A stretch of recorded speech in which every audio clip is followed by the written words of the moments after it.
আসুন আমরা এই সময় আজকের বাক্য দেখি এবং সেই বাক্যাংশে আমরা যাই। আমি যদিও এই বাক্যটি আমি দুবার প্রভুর সন্তানদের কাছে তুলে ধরেছি, তারপরেও আমার কাছে কেন মনে হচ্ছে যে এই বাক্যাংশটি আবার আমার শেয়ার করা উচিত। এবং যেহেতু বছরের শেষ এবং নতুন বছরকে আমরা আর কিছুক্ষণের মধ্যেই স্বাগতম জানাবো, সেই জন্য একটা ইন্টেরিয়াম সময় আমরা এখন আছি। আমরা এই সময় যেন প্রভুর আশীর্বাদ নেই, সেজন্য আসলে আমরা এই বাক্য অংশ দেখি। ফিলিপিও তার 3 অধ্যায় 13 থেকে 16 পদ। আর এখানে লেখা রয়েছে, ভাতৃগণ, আমি যে তাহা ধরিয়াছি আপনার বিষয় এমন বিচার করি না, কিন্তু একটি কাজ করি, পশ্চাৎ স্থিত বিষয় সকল ভুলিয়া গিয়া সম্মুখস্থ বিষয় চেষ্টায় একাগ্র হইয়া লক্ষ্যের অভিমুখে দৌড়াইতে দৌড়াইতে আমি খ্রিস্ট যিশুতে ঈশ্বরের কৃত ঊর্ধ্বদিগস্থ আহ্বানে পণ পাইবার জন্য যত্ন করিতেছি। অতএব আইসো, আমরা যত লোক সিদ্ধ সকলে এই বিষয়ে ভাবি। আর যদি কোনো বিষয়ে তোমাদের অন্যবিধ ভাব থাকে, তবে ঈশ্বর তোমাদের কাছে তাহা প্রকাশ করবেন। পরন্তু আইসো, আমরা যে পর্যন্ত পৌঁছিয়াছি সে একই ধারায় চলি। প্রভু আমাদেরকে এই বাক্যের মধ্য দিয়ে আশীর্বাদ দান করুন। আমরা আহ দেখি যে আহ আমাদের প্রত্যেকটি মানুষের একটি স্বপ্ন বা দর্শন থাকে। আমরা ছোটবেলায় সেই রচনা পড়েছি, aim of the life, aim of life, অথবা আমরা যে কি বলা যায় যে জীবনের লক্ষ্য, আমরা সেই রচনা পড়েছি। এবং আহ, সেখানে একটি কথা উল্লেখ রয়েছে, life without rudder cannot reach the destination. অর্থাৎ হালবিহীন বা লক্ষ্যবিহীন নৌকা কখনো তার গন্তব্যে পৌঁছাতে পারে না। আর আমাদের সেই গন্তব্য সবসময় থাকে। খ্রিস্টদের সুদীগণ, আমরা এই আহ সবসময় সে লক্ষ্যে আমরা দৌড়ানোর জন্য চেষ্টা করি। এবং দেখুন, আজকে সাধু পৌল তিনিও আমাদেরকে বলেছেন যে সে লক্ষ্যে তিনি দৌড়াচ্ছেন, তিনি পৌঁছানোর জন্য আপ্রাণ চেষ্টা করছেন। কিন্তু আমাদের জীবনে অনেক অনেক কিছু আছে যা আমাদেরকে সেই নির্দিষ্ট লক্ষ্যে পৌঁছাতে আমাদেরকে দেয় না। যেমন আমরা যদি একটু উদাহরণ দেই, আমরা যদি দেখি যে আদি পুস্তক, সেখানে 19 অধ্যায় যদি আমরা দেখি, ঈশ্বর তিনি লোট এবং তার পরিবারকে তিনি সদম এবং গমোরা থেকে তিনি সরিয়ে নিতে যাচ্ছিলেন। এবং তিনি বলেছিলেন, ঈশ্বর বলেছিলেন যে আমি সদম এবং গমোরাকে ধ্বংস করব, সুতরাং তোমরা পাশের যে দেশ, যে অঞ্চল রয়েছে সে অঞ্চলে তোমরা যাও। কিন্তু লোট সেখানে তিনি যাচ্ছিলেন যখন, তখন সেই লোটের স্ত্রী তিনি পিছনে দৌড়াতে দৌড়াতে হঠাৎ করে পিছনে তিনি তাকালেন, এবং পিছনে তাকানোর পর তিনি লবণ স্তম্ভ হয়ে গিয়েছিলেন। অর্থাৎ তার যে লক্ষ্য, তিনি সেখানে পৌঁছাতে পারেননি, এবং পৌঁছাতে না পেরে তিনি লবণ স্তম্ভ হয়ে গিয়েছিলেন। ঈশ্বর বলেছিলেন যে তুমি তোমার লক্ষ্যে অভিমুখে দৌড়াও এবং তুমি পিছনে তাকিও না। খ্রিস্টদের সুদীগণ, অনেক সময় আছে আমরা লোটের স্ত্রীর মতো যাইতে যাইতে আমরা পিছনে তাকাই। যেমন হয়তো আমরা চিন্তা করি, ওফো, লোট মাত্র কয়েক মাস আগে আমাকে নতুন ঘর বানাই দিছে, আমাকে এই ঘরে আমি মাত্র একটু ঘুমাইতে পারলাম না, আমি একটু শান্তি মতো চোখ বুঝতে পারলাম না, ঘরটা গুছাইতে গুছাইতেই এই একটা ঝামেলা চলে আসলো, একটু দেখি ঘরটা, আর তো কোনোদিন দেখবো না। আর যখনই দেখতে যাই তখনই আমরা আর সম্মুখ দিকে যেতে পারি না। হয়তো এরকমও হতে পারে যে লোটের স্ত্রী ভেবেছিল, আহারে মাত্র 2 মাস আগে লোট আমাকে সে সোনার চুড়ি বানায় দিল, আমি এখন এই তাড়াহুড়োর জন্য সেই সোনার চুড়ি দুটো নিয়ে আসতে পারলাম না, আহারে কি আফসোস, আহারে আমার ঘরে এটা রয়ে গেছে। এগুলো বাইবেলে লেখা নেই, জাস্ট আমাদের বোঝার সুবিধার্থে আমি বলছি। খ্রিস্টদের সুদীগণ, আমাদেরকে ঈশ্বর বলছেন লক্ষ্যের অভিমুখে দৌড়াতে, কিন্তু আমরা যখন পিছনে তাকাই তখন আমাদের যে লক্ষ্যে আমরা পৌঁছাতে ব্যর্থ হই। দ্বিতীয় আর একটা উদাহরণ যদি আমি এভাবে দেই, আপনারা জানেন যে একটা হরিণ সে যখন দৌড় দেয়, সে কিন্তু এক লাফে প্রায় 22 ফুট সে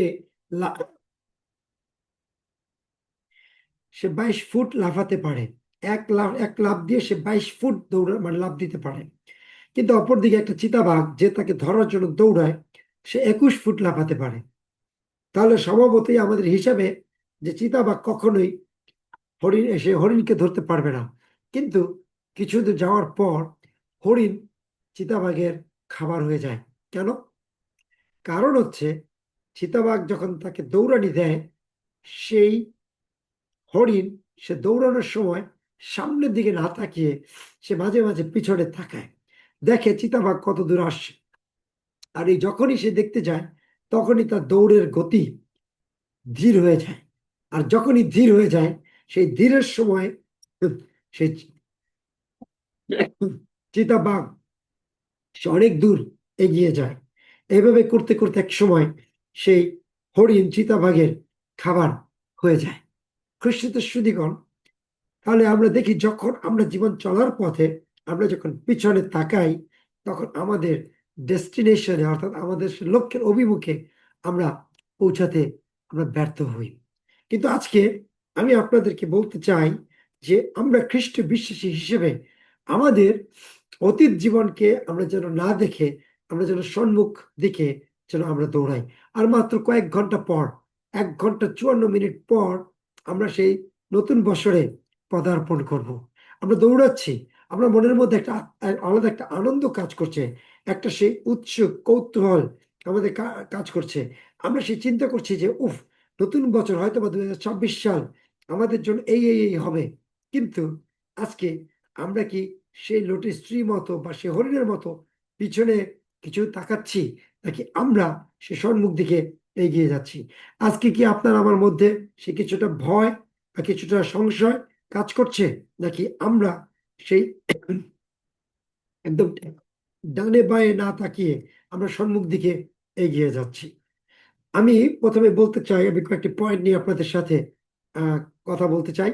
আর সেটি হচ্ছে যে আমাদেরকে আসলে লক্ষ্যে পৌঁছানোর জন্য কয়েকটা বিষয় আমাদেরকে মনে রাখতে হবে। তার মধ্যে প্রথম একটি বিষয় হচ্ছে কৃতজ্ঞতা আমাদের মধ্যে থাকতে হয়। আমরা যখন সম্মুখ দিকে যাই, আমরা যখন সেই কোনো কিছু করার জন্য চেষ্টা করি, প্রথমত আমাদের মধ্যে কৃতজ্ঞতার হৃদয় থাকতে হবে। অর্থাৎ কৃতজ্ঞতার হৃদয় নিয়ে আমাকে মূল্যায়ন করতে হবে যে আমি আসলে কতটুকু কি করেছি। আমরা অনেক সময় চাই না যেন আমরা সেই কৃতজ্ঞতার হৃদয় নিয়ে আমরা আগাই। কিন্তু দেখুন, প্রথম থিসসলুনিকে তার 5 অধ্যায় 18 পদ, যেটি আমরা খুব ভালো করে জানি, সেখানে বাইবেল এই কথা বলে যে সকল পরিস্থিতিতে ধন্যবাদ দাও, কারণ খ্রিস্ট যিশুতে তোমাদের জন্য ঈশ্বরের ইচ্ছা এটাই। অর্থাৎ আমরা যেন সকল বিষয়ে ধন্যবাদ দিই, এটি ঈশ্বরের আকাঙ্ক্ষা, ঈশ্বরের ইচ্ছা। কিন্তু আমরা কি করি? আমরা সকল বিষয়ে আকাঙ্ক্ষা আমরা সে ধন্যবাদ দিতে পারি না। এখানে যদি ইংরেজিতে আমরা দেখি, লেখা রয়েছে, এখানে বলা হয় নাই যে ফর অল মানে give thanks for all circumstance. না, মানে এখানে বোঝার সুবিধাতে আমি এটা বলছি, আমি ইংরেজিতে অত ভালো নই। কিন্তু এখানে বলা আছে যে গিভ থ্যাঙ্কস, গিভ থ্যাঙ্কস করতে বলা আছে কখন? ফর অল সার্কামস্টেন্স নাকি in all circumstance? For all circumstance এবং ইন অল সার্কামস্টেন্স এটার মধ্যে কিন্তু পার্থক্য রয়েছে। সমস্ত বিষয়ের জন্য ধন্যবাদ, নাকি তুমি যে বিষয় আছো সেটার জন্য ধন্যবাদ? কারণ আমার জীবনে যেটা ঘটেছে সেটার জন্য ধন্যবাদ নয়, আমি যে অবস্থাতে আছি সেটার জন্য ধন্যবাদ দিতে বলা হয়েছে। অর্থাৎ আমি যে অবস্থায় থাকবো সেটা হতে পারে আমি এখন ভালো আছি, অথবা একটু পরে আমি হয়তো বা দুঃখে আছি, হয়তো একটু পরে আমি অ্যাক্সিডেন্ট হয়ে কষ্টের মধ্যে আছি, অথবা আমার আমার যেটা প্রত্যাশা ছিল সেটা যখন আমার হয়েছে সেই অবস্থা। অর্থাৎ দেখুন, ঈশ্বর কিন্তু সমস্ত অবস্থানে তিনি আপনার আমার সঙ্গে সঙ্গে ছিলেন, সঙ্গে সঙ্গে আছেন। সুতরাং সেজন্য তিনি বলেছেন সমস্ত বিষয়েতে, সকল পরিস্থিতিতে যেন আমরা ধন্যবাদ দিই। সকল পরিস্থিতির জন্য নয়, সকল পরিস্থিতিতে আমাদেরকে ধন্যবাদ দিতে হবে, সকল পরিস্থিতির জন্য নয়। খ্রিস্টদের সুধীগণ, একটি গল্প বলতে চাই, যদিও আমি আগে এটা বলেছি। সেই গল্পটা এরকম, যাদের মনে আছে আমি তাদেরকে ধন্যবাদ জানাই, যাদের মনে নাই তারা দয়া করে আরেকবার শোনেন। যে একজন রাজা তিনি তার তার খুব শখ যে তিনি শিকার করেন। তার শিকার শিকার করা হচ্ছে তার শখ। এবং তার প্রিয় একজন বন্ধু ছিল মন্ত্রী। তিনি যেখানে যাইতেন তার বন্ধু মন্ত্রীকে তিনি সাথে করে নিয়ে যেতেন। এবং তিনি যখন সেই আহ সেই শিকারে গেলেন, শিকারে গিয়ে তিনি একটি হরিণ দেখলেন। সে হরিণকে যখন তিনি গুলি করতে গেলেন, গুলিটা ঠিক মতো বের হয় নাই। তো উনি তাড়াহুড়ো করে বন্দুকটাকে আবার গুলি সেট করতে গিয়ে সেই গুলিটা পিছন দিকে ফিরে এসে ওনার এই বুড়ো আঙ্গুলে লেগে যায়। বুড়ো আঙ্গুল এমন ভাবে লেগেছে যে হাড় পচে গিয়ে এই পর্যন্ত কেটে ফেলতে হয়েছে। তাহলে এখন ওনার কিন্তু 9টা আঙ্গুল, 10টা আঙ্গুল নয়, 9টা আঙ্গুল। কিন্তু সেই সময় যখন এই আঙ্গুল কেটে ফেলা হয়েছে, তখন ওনার রাজার যে বন্ধু, তিনি আবার খ্রিস্টান। তিনি ঈশ্বরকে বিশ্বাস করতেন, তিনি বাক্যকে বিশ্বাস করতেন। এবং তিনি বললেন, ঈশ্বর তোমাকে ধন্যবাদ। যখন এই ধন্যবাদ বলছেন, এই পরিস্থিতিও যখন ধন্যবাদ দিয়েছেন, রাজা খুব রেগে গিয়েছেন। বললো, এই আমি দুঃখে বাঁচি না, আমি কষ্টে বাঁচি না, আমার একটা আঙ্গুল নাই, আর তুই ধন্যবাদ দিয়েছিস? এই কে আছিস, ওকে বন্দি করে রাখ। যেরকম হুকুম সেরকম কাজ, তাকে বন্দি করে রাখা হলো। একটা বছর বা 2টা বছরে তিনটা বছর তাকে সেই বন্দি করে রাখা হয়েছে। 3 বছর পর রাজার আবার শখ হয়েছে তিনি শিকারে যাবেন। শিকারে যাওয়ার পর তিনি সেই শিকার খুঁজতে খুঁজতে খুঁজতে খুঁজতে তিনি দল ছেড়ে একটা গহীন জায়গায়, এমন জায়গায় গিয়েছেন তিনি আর ফিরে আসতে পথ চিনছিলেন না। কিন্তু দুর্ভাগ্যক্রমে সেই সময় একটা জাতির খপ্পরে তিনি পড়ে যান। যে জাতিদের একটা উৎসব হচ্ছিল, এবং সেই জাতির সেই উৎসবের নিয়ম হচ্ছে যে অন্য জাতির একজনকে ধরে সেই দেবতার উদ্দেশ্যে উৎসর্গ করতে হবে। আর তারা যখন দেখলেন যে রাজা রাজা সুন্দর নাদুস নুদুস, তাকে ধরে সেই দেবতার উদ্দেশ্যে যখন উৎসর্গ করতে গেলেন, তারা ফাইনাল চেকিং দিলেন যে সে নিখুঁত কিনা। আর যখন চেক করতে গেলেন, দেখলেন যে এই হাতে আছে 5টা আঙ্গুল আর এই হাতে আছে 4টা আঙ্গুল। তখন তারা বললেন যে এটা হবে না। দেখতে যদিও না শুধু সুন্দর, কিন্তু এর দিয়ে আমাদের উৎসর্গ হবে না, কারণ এর একটা আঙ্গুল নাই। তখন একে ছেড়ে দিল। আর রাজা তখন ফিরে এসে বাড়িতে আসলেন।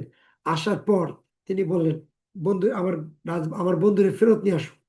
আর যখন সে ফেরত নিয়ে আসলো, বেরোর সাথে সাথে এই বন্ধু মন্ত্রী তিনি বলছেন, ঈশ্বর তোমাকে ধন্যবাদ। রাজা তখন বললেন, তুই কি মাথা খারাপ হয়ে গেছে? তো বলছে, কেন মহারাজা মশাই আপনি এরকম বলছেন? বলতেছে, আমি তোমাকে 3টা বছর আটকে রাখলাম, তুমি সেই জন্য কোথায় আমাকে অভিশাপ দেবা বা আমার উপর রাগ করবা, বা আমাকে তুমি একটু সে কড়া কথা বলবা, তা না, তুমি ঈশ্বরকে ধন্যবাদ দিচ্ছ, কারণ কি? তো বলছে, রাজা মশাই দেখেন, আপনি তো আমাকে ভালোবাসেন। তো বলছে, হ্যাঁ, তোমাকে আমি ভালোবাসি। বলছে, আপনি যেখানে যান আমাকে তো সেখানে নিয়ে যান। বলছে, হ্যাঁ, নিয়ে যাই। তাহলে যদি আমি এবার ভিতরে না থাকতাম, বাইরে থাকতাম, ভিতরে না থেকে যদি বাইরে থাকতাম, তাহলে আপনি আমাকে সাথে করে নিয়ে যেতেন। তো হ্যাঁ, নিয়ে যেতাম। কিন্তু আমিও তো আপনার পিছে পিছে যেতাম। তাহলে ওরা যখন ধরছে, ওরা তো আপনাকেও ধরতো, সাথে আমাকেও ধরতো। হ্যাঁ, ধরতো। তো বলছে, আপনার তো বেঁচে গেছেন, কারণ আপনার তো 9টা আঙ্গুল, কিন্তু আমার তো সব ঠিক আছে। ওরা তো আমাকে তখন ওই দেবতার উদ্দেশ্যে উৎসর্গ করে দিত। খ্রিস্টদের সুধীগণ, মন্ত্রী মহোদয় বলছেন, ঈশ্বর তোমাকে ধন্যবাদ, কৃতজ্ঞ হৃদয়ে। সর্বসময় সর্বপরিস্থিতিতে আমাদেরকে ধন্যবাদ দেওয়া উচিত। তাই বাক্য আমাদেরকে বলে যেন আমরা কৃতজ্ঞ হৃদয়ে ঈশ্বরের ধন্যবাদ করি, সেটি যে অবস্থায় আমরা থাকি না কেন। কারণ ঈশ্বর আপনাকে আমাকে কখনো তিনি ত্যাগ করেন না। কারণ তার বাক্য শুধু পুরাতন নিয়মে নয়, নতুন নিয়মে বলা আছে যে আমি কোনো ক্রমে তোমাকে ছাড়িব না, আমি যুগান্ত পর্যন্ত প্রতিদিন তোমাদের সঙ্গে সঙ্গে আছি। সুতরাং আমাদেরকে ঈশ্বরকে সর্বক্ষণ ধন্যবাদ দিতে হবে, কৃতজ্ঞতা জানাতে হবে, তিনি আপনার আমার সঙ্গে সঙ্গে আছেন। আজকে রিক্তা দিদি তিনি বলছিলেন যে আজকে আমাদের ধন্যবাদের দিন। অনেকেই পৃথিবী থেকে চলে গেছেন, কিন্তু আমরা এখনো বেঁচে আছি। আমরা এখনো প্রভুর প্রশংসা আরাধনা করতে পারছি। আমরা এখনো প্রভুর গৌরব করতে পারছি। আমরা এখনো এভরিডে প্রেয়ার গ্রুপ নামের এই ছোট্ট গ্রুপে আমরা প্রত্যেক দিন আমরা সেই উপাসনা করতে পারছি। খ্রিস্টদের সুধীগণ, তাই আমাদেরকে প্রভুর গৌরবের জন্য আমাদেরকে আরো উৎসর্গ হতে হবে। সকল ধন্যবাদ, মহিমা, গৌরব তোমার। জয় হোক, জয় হোক যিশু, জয় হোক তোমার। আমাদের প্রভুর জয় জয়কার গান আমাদেরকে গাইতে হবে। দ্বিতীয় যে বিষয়টি বলতে চাই, আমি একটু খুব শর্টকাটে যেতে চাই, কারণ অনেকগুলো পয়েন্ট রয়েছে। আমরা যখন নতুন বছরে পদার্পণ করব, আমাদেরকে কয়েকটি বিষয় ভুলে যেতে হবে। যদি আমরা সেই ভুলে না যাই, যদি আমরা সে পিছন ফিরে তাকাই, যদি সে কৃতজ্ঞতা ভরে না তাকিয়ে যদি আফসোসের সুরে তাকাই, আফসোসের দৃষ্টি নিয়ে যদি পিছন ফিরে তাকাই, তাহলে আমাদের জন্য সেটি ভয়ঙ্কর। এবং এই বিষয়গুলো আমাদেরকে আফসোস করতে সে উৎসাহিত করে। সেজন্য এই বিষয়গুলোকে আমাদের ত্যাগ করতে হবে। খ্রিস্টতে সুধীগণ, আগেই বলেছি, যেহেতু আমরা যীশু খ্রিস্টকে বিশ্বাস করে আমরা পরিত্রাণ প্রাপ্ত লোক, আমরা সেই পরিত্রাণ প্রাপ্ত ঈশ্বরের সন্তান, আমরা যেহেতু ঈশ্বরের গৌরব করার জন্য এখানে উপস্থিত হয়েছি, তাই এটি আমাদের জন্য অত্যন্ত অত্যন্ত গুরুত্বপূর্ণ বলে আমি মনে করি। যেহেতু নতুন বছর, যে কোনো একটা কাজ, নতুন বছর শুধু নয়, যে কোনো একটি কাজে যদি আপনার মনের মধ্যে সংশয় থাকে, তাহলে কিন্তু আপনি সেই কাজ শুরু করতে পারবেন না। তাই আমাদের এই নতুন বছরে পদার্পণ করার পূর্বে এই মুহূর্তে আমি অনুরোধ করতে চাই, আমাদের যে প্রথম জিনিসটা ত্যাগ করতে হবে, আর সেটি হচ্ছে আমাদের পাপ। আমাদের পাপকে ত্যাগ করতে হবে। কি, পাপকে কিভাবে ত্যাগ করবো প্রশ্ন আসতে পারে। অবশ্যই এটি প্রশ্ন আছে যে পাপকে কিভাবে ত্যাগ করবো। যেহেতু আমরা পাপে জন্মেছি, হ্যাঁ, পাপে আমরা জন্মগ্রহণ করেছি, কিন্তু তার মানে এই নয় যে আমরা পাপকে এড়িয়ে চলতে পারবো না, পাপকে আমরা দূর করতে পারবো না। অনেক সময় আছে আমরা এত স্বাস্থ্য সচেতন যে আমরা যেটা খাবো না, যখন আমরা সেটা বলি, আমাদের সামনে সেটা খাবার দিলেও আমরা যেমন অ্যাভয়েড করি, আমরা যেন সেটা যেমন সেটাকে ত্যাগ করে চলতে পারি, ঠিক তদ্রুপ আমাদের জীবনের শয়তান সে গর্জন করে শিখে নেয়, সে আমাদেরকে বারবার উৎসাহিত করে যেন আমরা পাপ করি। আমাদেরকে বলে, ওই তুই পাপী, ওই তুই ওই পাপ করেছিলি, ওই তুই চিন্তা করে দেখ তুই ওইটা করেছিলে, ওই তুই চিন্তা করে দেখ তুই ওইটা করেছিলে। খ্রিস্টদের সুধীগণ, কিন্তু আমাদেরকে সেই পাপগুলোকে ভুলে যেতে হবে। যে পাপ আপনাকে আমাকে সেই হাডুডু খেলার মতো চাপটে ধরে রাখে, যে পাপ আপনাকে আমাকে সামনে এগিয়ে যেতে নিরুৎসাহিত করে, সেই পাপগুলোকে আপনাকে আমাকে ত্যাগ করতে হবে। সমস্ত পাপগুলোই আমাদেরকে সে পিছনে আমাদেরকে টানে, আমাদের সেগুলোকে ত্যাগ করতে হবে। খ্রিস্ট বিশ্বাসী হিসেবে আমাদেরকে সে শুধু সম্মুখ দিকে এগিয়ে যেতে হবে। আমরা যদি পাপ ত্যাগ করতে চাই, তার মানে যেটি আমরা করেছি সেটি আমাদেরকে আরেকবার পুনরায় করা যাবে না। বাইবেল বলে যে এই পৃথিবীতে সকলেই পাপ করিয়াছে এবং ঈশ্বরের মহিমা থেকে বঞ্চিত হয়েছে। আমরা ঈশ্বরের মহিমা থেকে বঞ্চিত হয়েছি, কিন্তু যীশু খ্রিস্টের রক্তের গুণে আমরা আবার সেই পরিত্রাণ প্রাপ্ত হয়ে ঈশ্বরের সাথে পুনর্মিলিত হয়েছি। খ্রিস্টদের সুধীগণ, তাই আমাদেরকে সম্মুখ দিকে এগিয়ে যাওয়ার জন্য আমাদের পাপগুলোকে ভুলে যেতে হবে। কারণ ঈশ্বর যিশায় তার 38:17-18 পদে বলেছেন যে 17-18 পদে দেখো, আমি অত্যন্ত কষ্ট পেয়েছি, কিন্তু আমার শান্তির জন্য তুমি আমাকে মহা দুঃখ দিয়েছ। তোমার প্রেমে তুমি আমাকে ধ্বংসের গর্ত থেকে উদ্ধার করেছ। তুমি আমার সমস্ত পাপ তোমার পিছনে ফেলে দিয়েছ।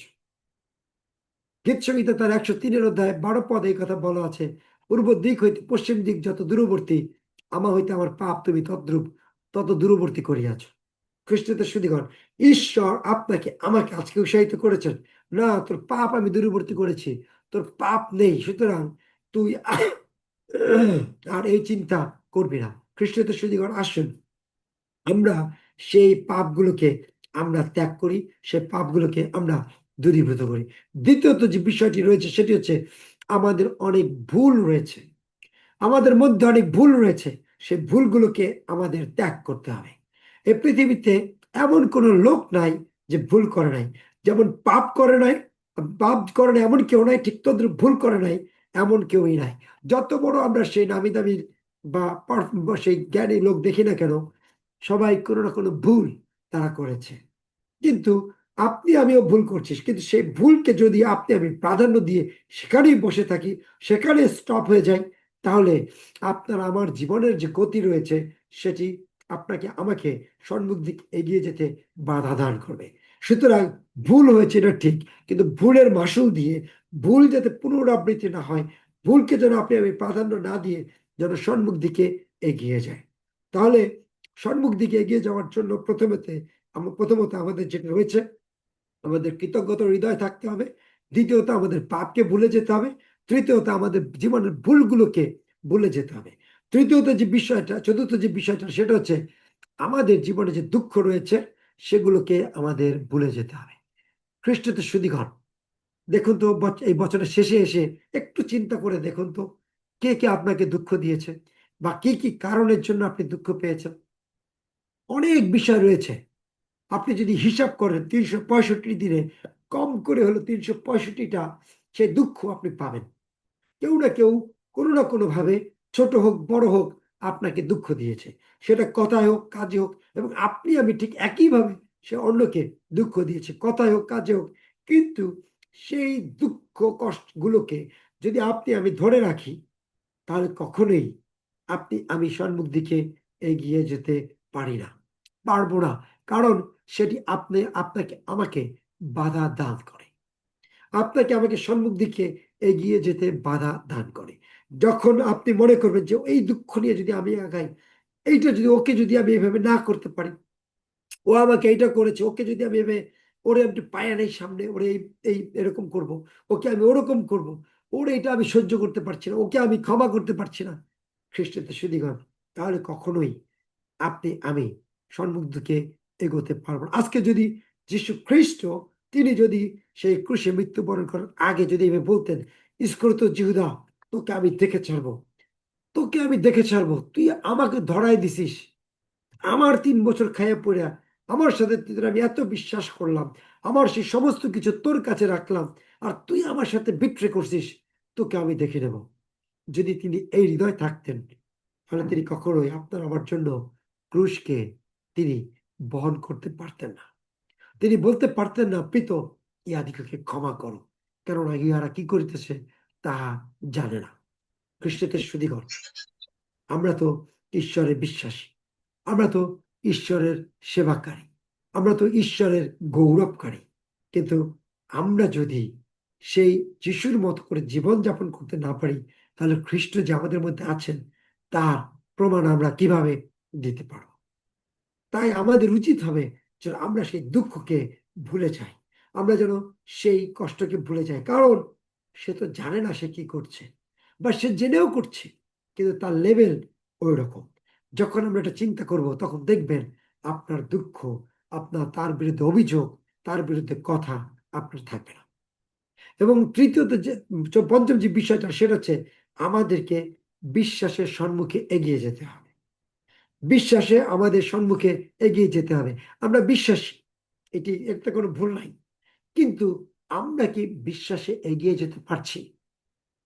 আমরা কি সেই বিশ্বাসে সম্মুখ দিকে আগাতে পারছি?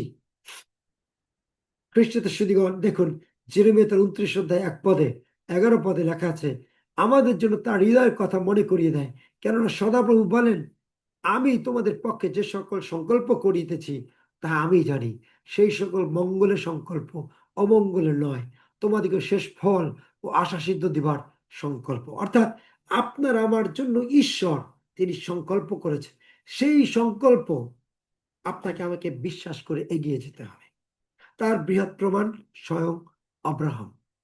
দেখুন তিনি যখন তার সেই পূর্বপুরুষের সমস্ত বাটি ত্যাগ করে তিনি বের হয়ে আসছিলেন, তিনি জানতেন না তিনি কোথায় যাবেন, তার কি হবে তিনি জানতেন না। কিন্তু তিনি এটি বিশ্বাস করেছিলেন যে ঈশ্বর তার জন্য ভালো কিছু রেখেছেন। আর তিনি তাই সেই আশা নিয়ে, সেই বিশ্বাস নিয়ে, সেই দৃঢ়তা নিয়ে তিনি এগিয়ে গিয়েছিলেন। ঈশ্বর বলেছিলেন, আমি তোমাকে যে দেশ দিব সেই দেশে তুমি চলো। চলো মানে হচ্ছে, এটা বাংলা ভাষা অনুবাদ অনুসারে চলো মানে লেটস গো। চলো মানে আমি তোমার সাথে যাব, আমি তোমার সাথে আছি। অর্থাৎ আব্রাহাম ঈশ্বরের কথা বিশ্বাস করে বুঝতে পেরেছিলেন যে ঈশ্বর তিনি আপনার আমার সঙ্গে আছেন। খ্রিস্টদের শুদ্ধিগণ, আজকে এই বাক্যের মধ্য দিয়ে আমরাও এটি সেই একদম 100% শিওর যে ঈশ্বর আপনার আমার সঙ্গে তিনি আছেন, এবং আগামী বছরেও তিনি থাকবেন। আগামী বছরটা এখনো দূরে রয়েছে, প্রত্যেকটি পদক্ষেপে তিনি আপনার আমার সঙ্গে সঙ্গে রয়েছেন। আর একটা বিষয়, আমি শেষ বিষয় বলে শেষ করতে চাই। অনেকগুলো বিষয় বলা যায় যে নতুন বছর আমরা কিভাবে শুরু করব, কিন্তু আমি বলতে চাই, দেখুন ঈশ্বরের দুঃখ তিনি আপনাকে আমাকে বলছেন, তিনি আপনাকে আমাকে বলছেন, আহ মালাকি তার 3 অধ্যায় 7 পদে তিনি এভাবে বলছেন, তোমাদের পিতৃপুরুষদের সময় অবধি তোমরা আমার বিধিকলাপ হইতে সরিয়ে পড়িয়াছ, সেই সকল পালন করো নাই। আমার কাছে ফিরিয়া আইসো, আমি তোমাদের কাছে ফিরিয়া আসিব, ইয়া বাহিনীগণের সদাপ্রভু কহেন। কিন্তু তোমরা বলিতেছ, আমরা কিসে ফিরিব? মনুষ্যকে ঈশ্বরকে ঠকাইবে? তোমরা তো আমাকে ঠকাইয়া থাকো। কিন্তু তোমরা বলিতেছ, কিসে তোমাকে ঠকাইয়াছি? ঈশ্বর আজকে তিনি আপনাকে আমাকে বলছেন, এই বছর শেষে আমি আপনাদেরকে সেটি স্মরণ করে দিতে চাই। ঈশ্বর বলছেন, তোমরা আমাকে ঠকাইয়াছ। ঈশ্বর জানেন যে আমি কিসে তাকে ঠকিয়েছি, কিভাবে তাকে ঠকিয়েছি, কতটুকু তাকে ঠকিয়েছি। এবং সে 8 পদের শেষে তিনি বলেছেন, দশমাংশে ও উপহারে। সারা বছর একটু চিন্তা করে দেখুন তো, আমি কতবার ঈশ্বরকে ঠকিয়েছি, কত মাস ঠকিয়েছি, কতবার ঠকিয়েছি। ঈশ্বর তিনি বলছেন, আর ঠকাইস না রিপন, তুই অনেক ঠকিয়েছিস, আর ঠকাইস না, আমি আর পারছি না। আমি তোকে ঠকবাজ নাম দিতে চাই না রিপন। আমি তুই আমার সন্তান, কিন্তু আমি ঠকবাজের পিতা হতে চাই না। আমি তোর একটা বিশেষণ ঠকবাজ এই উপাধি দিতে চাই না। আমি তোকে ভালোবাসি, তোকে ভালোবেসে আমার একমাত্র পুত্র যীশু খ্রিস্টকে দিয়েছি। তুই আর আমার সাথে ঠকবাজি করিস না, তুই আমার সাথে আর সে বেইমানি করিস না। তুই বলতেছিস আমি কিসে ফিরবো? তিনি আমাকে সমস্ত কিছু দিয়েছেন, কিন্তু আমরা বলছি, ঈশ্বর আমরা তো তোমাকে ঠকাচ্ছি না। তিনি বলছেন, তুই ঠকিয়েছিস। তিনি কখনো মিথ্যা কথা বলেন না। দশমাংশ এবং উপহারে খ্রিস্টদের সুদীগণ 9 পদে খুব ভয়ঙ্কর একটা কথা বলা হচ্ছে, তোমরা অভিশাপে শাপগ্রস্ত। তোমরা অভিশাপে শাপগ্রস্ত। হ্যাঁ, তোমরা এই সমস্ত জাতি আমাকে ঠকাইতেছ। আজকে আমরা কতজন ঈশ্বরকে ঠকাচ্ছি বা ঠকিয়েছি?